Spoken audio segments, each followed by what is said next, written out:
The world is not built for the weak. It is not kind to those who stumble. When you fail, people don't rush to lift you up. They step over your body pretending not to notice. Nobody loves a loser. They love the story of the winner, the myth of the conqueror, the taste of someone else's blood on the ground. That is the truth you've been running from. You can deny it or you can weaponize it. You've been told life is fair. It isn't. You've been told virtue wins. It doesn't. You've been told patience pays. It won't. What pays is power. What wins is dominance. What survives is cunning. If you want to be respected, feared, untouchable, you must learn the ancient art of playing the game beneath the game. You must think like a predator in a world of prey. Niccolò Machiavelli knew this 500 years ago. He wrote it plainly. It is better to be feared than loved if you cannot be both. But here's the discovery most people never make. This is not just philosophy. It is survival psychology. And if you don't master it, you will always serve someone who has. This is Machiavelli's guide to winning in a world that hates losers. Comment below. Power is my birthright. Say it, because from this moment on, you step into a different game. First maxim, power is perception. Power is not real. It is perception. And perception is more powerful than any truth you could hold in your hands. Because men and women are ruled not by what is, but by what they believe. If you look powerful, you are powerful. Because human beings are conditioned to submit to appearances before they ever challenge substance. And that is why kings wear crowns and leaders wrap themselves in symbols. They understand that the image of power bends reality more effectively than any blade. You will never be asked if you are strong, only if you appear strong. And the tragedy of the weak is that they believe authenticity matters when in truth, it is the mask that rules the room. People do not respect you for who you are. They respect you for who they think you are. And if you want to rise above the crowd, you must learn to engineer this perception with ruthless precision. Dress the part. Speak with calm authority. Move like one who does not ask for permission, and you will. Watch doors open that would have been barred to your honest self. Do not confuse this with fraud. It is strategy. It is survival. It is the game that every powerful man has played since the dawn of civilization. Machiavelli wrote that men judge more by the eye than the hand. And he was right, because most are too lazy to search for truth beneath the surface. They stop at the image and submit. If you fail to control your perception, others will define it for you, and they will reduce you to something smaller, weaker, forgettable. Understand this. The perception of confidence is more valuable than the reality of it, because perception spreads like fire and reality moves like ice. The powerful never show doubt in public. They bleed in silence, but they walk into the arena with eyes that tell the world they cannot be beaten. That is how empires are built, not on raw strength, but on the carefully constructed illusion of invincibility. You must become a master of that illusion. You must live as if the stage lights are always on, because they are, and one slip of weakness will brand you as prey. Control perception, and you control the game. Now comment below. I am the architect of perception. Let the world hear the declaration of your new rule. Second maxim, the ruthless nature of respect. Respect is not love, and it is not kindness. It is fear dressed in admiration. And the sooner you understand this, the sooner you can command it. People may smile at you, shake your hand, even call you their friend. But underneath every human interaction is a silent calculation. Can this man dominate me, or must I submit to him? That is the hidden language of respect. You think people honor morality, but they honor strength. You think they value fairness, but they value victory. The world doesn't care about your good heart. It cares about your ability to impose your will. And if you fail to project that will, you will be dismissed as forgettable. Respect is not earned through generosity. It is enforced through dominance. Look back at every leader who mattered and you will see they were not loved. They were tolerated, feared, envied, but never ignored. To be loved is fragile because love is fickle and conditional. But respect forged in fear is unshakable because no one dares to test the man they believe can crush them. Machiavelli warned rulers that it is safer to be feared than loved, and his wisdom still cuts like steel. Because men betray those they love but hesitate to betray those they fear. If you want respect, you must be willing to withhold mercy, to draw lines that cannot be crossed, to punish betrayal with cold precision. Do not mistake cruelty for recklessness. Cruelty must be measured, calculated, controlled. Too little, and they see weakness. Too much, and they conspire against you. But the right dose of ruthlessness brands you with authority they cannot deny. You are not here to be liked. You are here to be untouchable, and respect is the only shield that lasts. The world hates losers because losers inspire no fear, no envy, no calculation. They are invisible, and invisibility is death. Become the man they whisper about when you leave the room, the one they hesitate to confront, the one who radiates the possibility of destruction. That is the essence of respect. Without it, you are nothing. With it, you are dangerous. Now, comment below. Respect is forged in fear. Etch that truth into your blood, because from this point forward, weakness is no longer an option. Third maxim, mastering masks. The world does not reward authenticity. It rewards performance. And if you want to win, you must master the art of wearing masks, because your raw self is too vulnerable, too exposed, too easy to dissect and destroy. People think they crave truth, but they actually crave illusions that flatter their insecurities. And the man who knows how to wear the right mask controls every room he enters. Machiavelli warned that rulers must learn to be both the lion and the fox, savage when necessary and cunning when survival demands it. And you cannot be either if you expose your true face to the crowd. Your honesty will not save you. It will be weaponized against you. Every weakness you reveal will be filed away. Every insecurity you confess will be remembered. Every slip of emotion will be stored for later use. Masks are not lies. They are shields, crafted images that disarm enemies and seduce allies, while your real thoughts remain locked in a vault no one touches. To the weak, masks feel dishonest. To the powerful, they are essential. You must become a chameleon, shifting your colors to blend, seducing trust while hiding your claws, smiling while planning destruction, speaking softly while calculating ruthlessness. This is not hypocrisy. It is strategy. And strategy is survival. Never forget, people don't want to see who you are. They want to see who they need you to be. And the mask you wear will always be judged more valuable than the flesh beneath it. If you cling to transparency, you will be broken. If you master masks, you will never be cornered, never fully known, never truly vulnerable. That is how predators operate. That is how rulers rise. And that is how you make yourself untouchable. Comment below. My mask is my power. Because once you understand that truth, you stop living like prey and start moving like a strategist who cannot be read, cannot be caught, and cannot be destroyed. Fourth maxim, strategy above emotion. Emotion is the leash that keeps men enslaved. And if you want to rise above the herd, you must cut it from your throat and replace it with strategy, because strategy is cold, precise, and immune to the storms that rip ordinary men apart.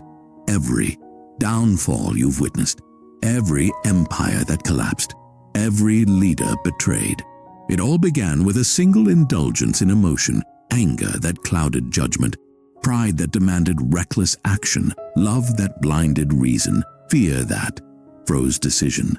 Machiavelli himself wrote that rulers who act on impulse destroy themselves, while those who plan with calculation bend chaos to their will. Understand this. Your enemies want you emotional because an emotional man is predictable, reckless, and easy to manipulate, while a strategic man is unreadable, untouchable, dangerous. Emotion reacts, but strategy anticipates. Emotion burns out, but strategy endures. Emotion begs for validation, but strategy manufactures outcomes. You cannot afford to be ruled by the same weakness that governs the crowd. You must learn to observe your own emotions as if they belong to someone else. Dissect them, strip them of their power, and store them away until they can be used as tools.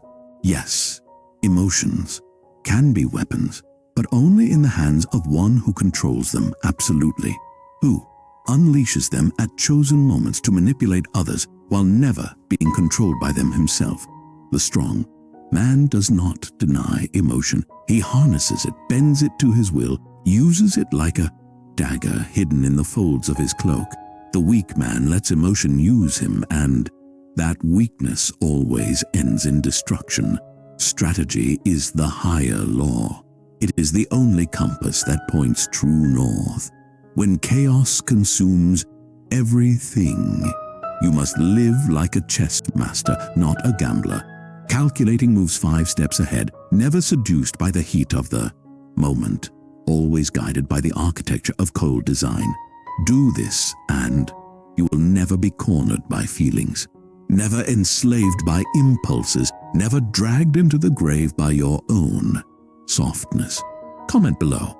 Strategy is my shield, because the moment you elevate logic above emotion, you stop being a pawn and become the player who dictates the game itself. 5th maxim, the utility of loyalty. Loyalty is not a gift. It is a transaction. And if you ever believe someone is loyal to you out of pure love, you are already their fool, because loyalty is bought, bartered, and maintained through interests. And once those interests shift, so will their devotion. People cling to those who feed their ambition, protect their weakness, or advance their goals. When you no longer serve their needs, their loyalty evaporates like mist in the sun. That is why a Machiavellian mind never trusts loyalty as permanent. It is always conditional, always temporary, always tethered to benefit. Your task is not to demand loyalty, but to engineer it. 2. Construct bonds where betrayal costs more than faithfulness. To align others' interests so tightly with your own that to betray you would be to wound themselves. Machiavelli himself warned princes that men are ungrateful, fickle, liars at heart, and the wise ruler accepts this without bitterness, because bitterness is weakness, while foresight is power. You do not curse the scorpion for its sting. You use its nature to predict its moves. In the same way, you must see loyalty as a tool, not a guarantee, and wield it as both shield and sword. Reward it publicly to inspire imitation, punish betrayal brutally to terrify hesitation, and always ensure that no man can walk away from you without paying a price. Do not chase loyalty through affection, for affection is soft and melts under heat. Cultivate it through fear, necessity, and reward, because these are forces men cannot easily resist. The wise man builds systems where loyalty is less about choice and more about survival, where allies need you more than you need them, and enemies understand betrayal brings swift annihilation. This is how rulers bind courts, how generals bind armies, how predators bind their pack. You must be ruthless enough to discard those who prove false and cold enough to never beg for their return, because loyalty that is begged for is already broken.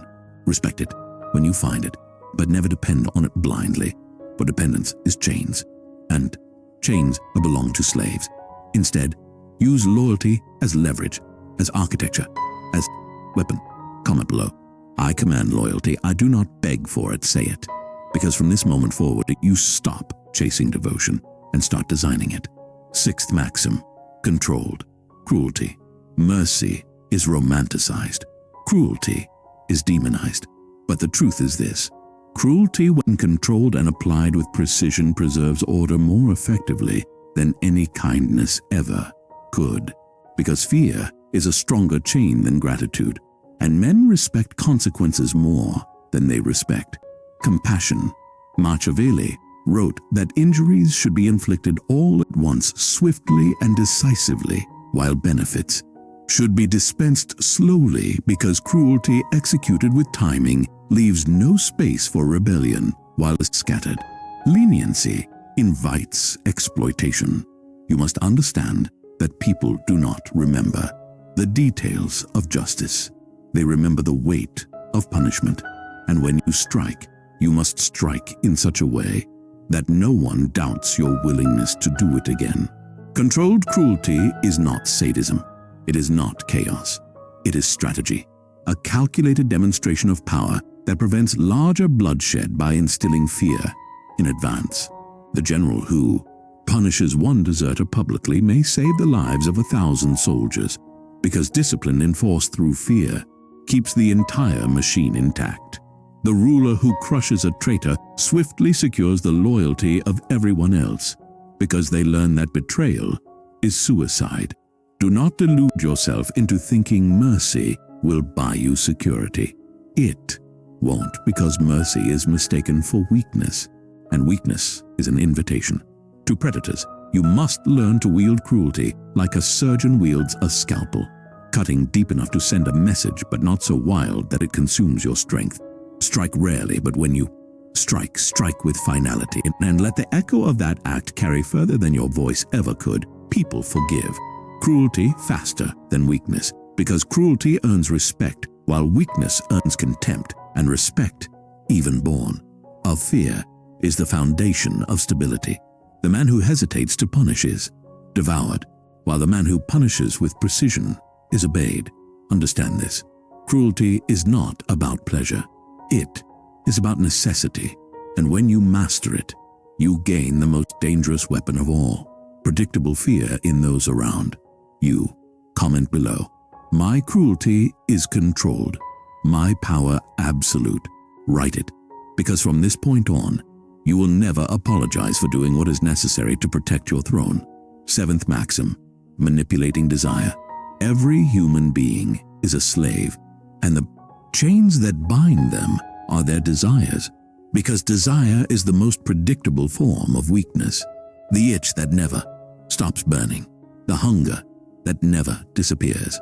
And the Machiavellian mind does not fight against this fact. It weaponizes it, because if you know what a man craves, you own him more completely than if you held a blade to his throat. Men will risk their reputation, their fortune, even their life for the fulfillment of desire, and they will convince themselves it was their choice all along, never realizing someone else engineered the path that led them there. This is why power is not about brute force. It is about psychological gravity, the ability to pull people toward you by dangling the bait they already yearn for. You must study people with clinical detachment, strip away their words, their masks, their posturing, and dig into the root of their hunger: money, validation, control, sex, revenge, belonging, immortality. Whatever it is, that is the lever you pull. Machiavelli understood that men are driven more by hope of gain than by fear of loss. And to manipulate them, you must present illusions of gain so vivid they blind themselves. Willingly give them the taste, never the feast. Promise them the prize, never hand it fully. Keep them on the edge of satisfaction, desperate for more, because the man who feels complete no longer needs you. But the man who feels close to completion will serve you endlessly. Desire is not just external, it lives in you as well. And if you fail to master your own cravings, you will be mastered by those who see them. The disciplined man is untouchable because he starves his impulses and feasts on strategy, while the weak man is predictable because his appetite writes his destiny. Do not think only of obvious desires, because the most dangerous are subtle status, recognition, being seen as virtuous, and The manipulator exploits these just as easily as lust or greed. That is why the most powerful always appear as givers, but secretly they are feeding the exact hunger that keeps others tethered to them like cattle to a trough. You want to control a crowd, feed their illusions. You want to control an individual, feed their secret hunger. You want to control yourself, kill the desires that make you vulnerable until all that remains is cold ambition wrapped in iron discipline. This is not cruelty. It is architecture, the design of invisible chains, the construction of a world where every man dances to the tune you composed. And when they finally look up to you, wondering why they cannot resist, you will know the truth. They never will, that they were never free. Comment below. I command desire. I am never commanded by it. Declare it, because the day you understand this law, you stop chasing illusions and start manufacturing them for everyone else. 8th maxim, isolation and power. There will come a point when you realize that the higher you climb, the lonelier it becomes. And this truth terrifies most men, because they cannot endure the silence of isolation. But isolation is not weakness. It is consolidation, the crucible in which raw ambition hardens into unbreakable steel. Because when you walk alone, you are forced to sharpen yourself without distraction, without the noise of lesser men tugging at your focus. Machiavelli warned rulers to avoid depending too heavily on others, for dependency is the chain that binds leaders to the will of their subordinates. And history proves this endlessly.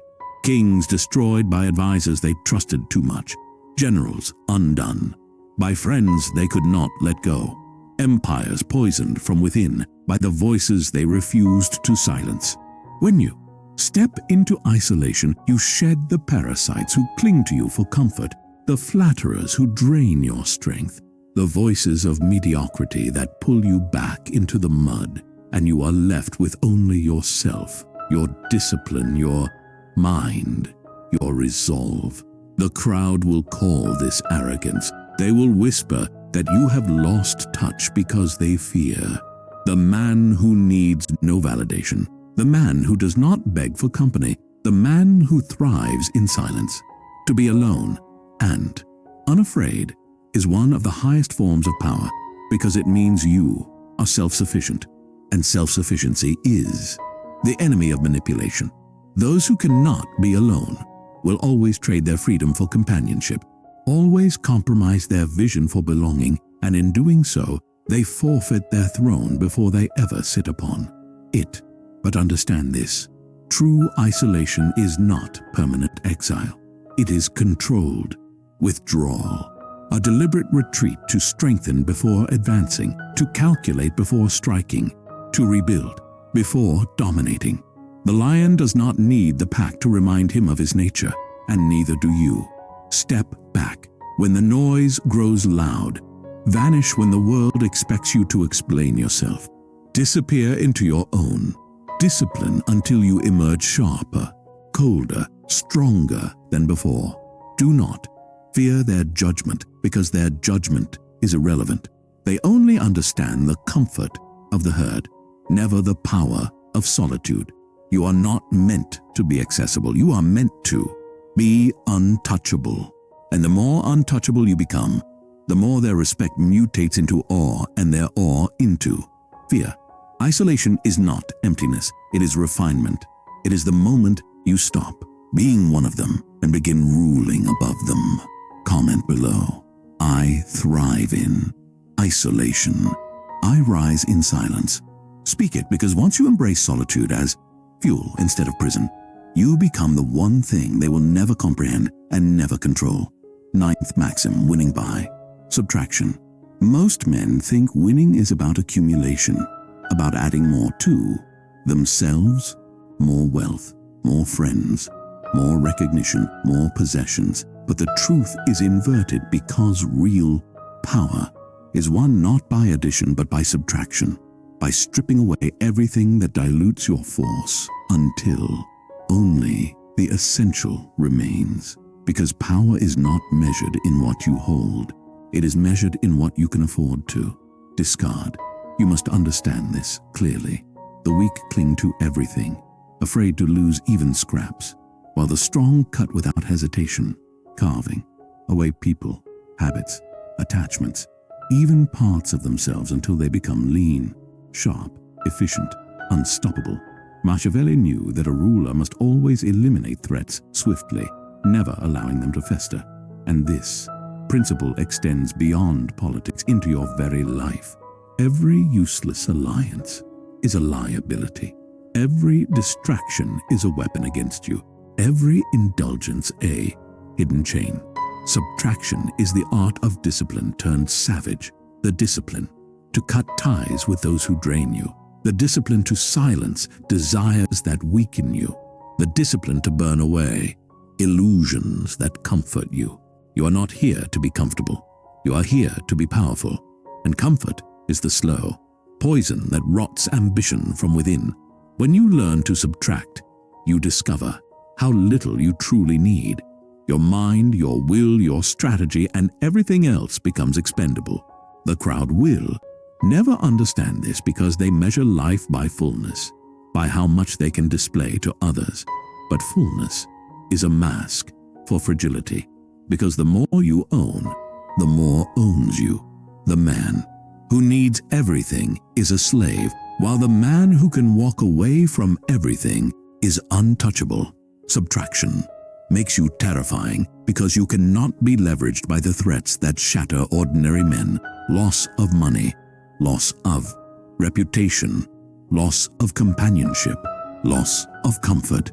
If you have already stripped yourself of dependency, then you are unbreakable because you have nothing left for them to take. Think of a general cutting away weak divisions to strengthen his core, or a sculptor chipping stone until only the statue remains. That is how you must shape yourself. You cut until the unnecessary is dead, and what is left is pure force. This applies to people as well. Most men surround themselves with parasites who flatter them, with allies who secretly envy them, with so-called friends who only stay for benefit. A Machiavellian man removes them without apology because he knows every false ally is a future enemy. Every useless friend is a weight dragging him down. He does not fear solitude. He fears the corruption of his circle. To win by subtraction is to make your world smaller, but sharper. To shrink your dependencies until nothing can shatter you. Ask yourself, what weakens me? What slows me? What seduces me into mediocrity? Then cut it. Cut the habit that robs your focus. Cut the relationship that poisons your ambition. Cut the belief that chains your mind. Every cut is a victory. Every subtraction an act of conquest, because you are reclaiming your power from the claws of compromise. Remember this: kingdoms fall not because they lacked resources, but because they carried rot within their walls. Men collapse not because of enemies, but because of the dead weight they refused to discard. Subtraction is the purge that ensures survival. This is not minimalism. This is war strategy. You must view your life as a battlefield and strip away every weakness until only the disciplined soldier remains. Then, when your enemies confront you, they will see a man who cannot be bribed with wealth, cannot be softened by affection, cannot be distracted by illusions, and cannot be destroyed by loss. That man is invincible. That man is feared. That man is you. Comment below. I win by subtraction, not by addition. Write it now, because the moment you grasp this law, you stop clinging to what weakens you and start sculpting yourself into the cold edge of inevitability. 10th maxim: the untouchable state, the final stage of power, is not to be loved, not to be feared, not even to be obeyed. It is to become untouchable, to ascend beyond the fragile games of men and establish yourself as a force that cannot be destroyed, bargained with, or ignored. And to reach this state, you must abandon every illusion the weak cling to. Because the untouchable man is carved out of discipline, sharpened by solitude, and armored in perception, strategy, loyalty, cruelty, and control of desire, each lesson fused into an unbreakable whole. The untouchable man is not dependent on flattery, because he understands that flattery is currency of the weak. He is not enslaved by wealth, because he knows money is only a tool. He is not seduced by companionship, because he has already mastered the silence of isolation. He is not softened by love, because he recognizes love as the most seductive of traps. He's not broken by loss, because subtraction has already stripped him of everything non-essential. He's not corrupted by victory, because he sees victory not as an end, but as another move in an endless game. To be untouchable is to no longer be moved by what moves others, and that is why men cannot comprehend you. Why? They whisper your name in both fear and respect, because they do not understand how a man can walk through fire without flinching, how he can be surrounded by chaos yet remain immovable, how he can be hated yet never destroyed.